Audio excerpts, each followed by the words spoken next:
En tout cas, certaines entreprises ont déjà pris conscience de l'importance du rôle des femmes dans le monde du travail. Dans l'entreprise Schlumberger, la direction a fait des efforts pour parvenir à 11% de femmes, cadres dirigeants ou ingénieurs. Un chiffre qui détonne dans la moyenne nationale. Émilie Lançon, Julien Triat. C'est en quelque sorte une nouvelle recette marketing qu'on applique chez Schlumberger. L'idée est que pour réussir, l'entreprise doit ressembler au monde dans lequel elle vit.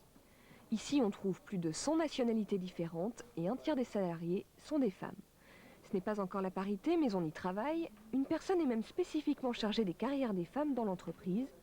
Évidemment, ce n'est pas par pure philosophie. Parmi nos clients, il y a de plus en plus de femmes. Donc, pour comprendre nos clients, on travaille dans un monde où il faut apporter des solutions. Il faut comprendre les clients, il faut venir avec des nouvelles idées.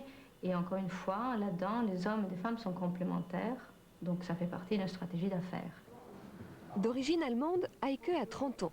Directrice financière, elle a 15 personnes sous ses ordres et elle n'a, dit-elle, connu aucune difficulté particulière pour arriver là où elle est, même si elle est consciente que le machisme existe toujours.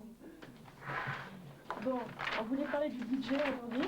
C'est sûr qu'il y a encore des patrons qui sont très orientés ancienne méthodologie. Et là, pour les convaincre, c'est vrai, il faut travailler plus ou il faut démontrer plus. Mais chez nous, c'est pas le cas. Et peut-être que j'ai de la chance, oui. Si Heike a de la chance, d'autres femmes en ont moins. Et pour cette sociologue, les inégalités entre hommes et femmes ont beau être criantes, tout le monde s'en accommode.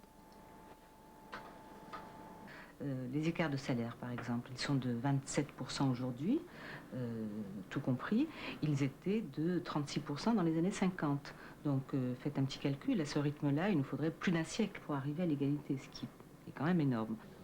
Les femmes sont également plus nombreuses à être au chômage que les hommes. Elles occupent en masse les postes les moins qualifiés dans les entreprises. Bref, elles sont encore loin, très loin de l'égalité économique.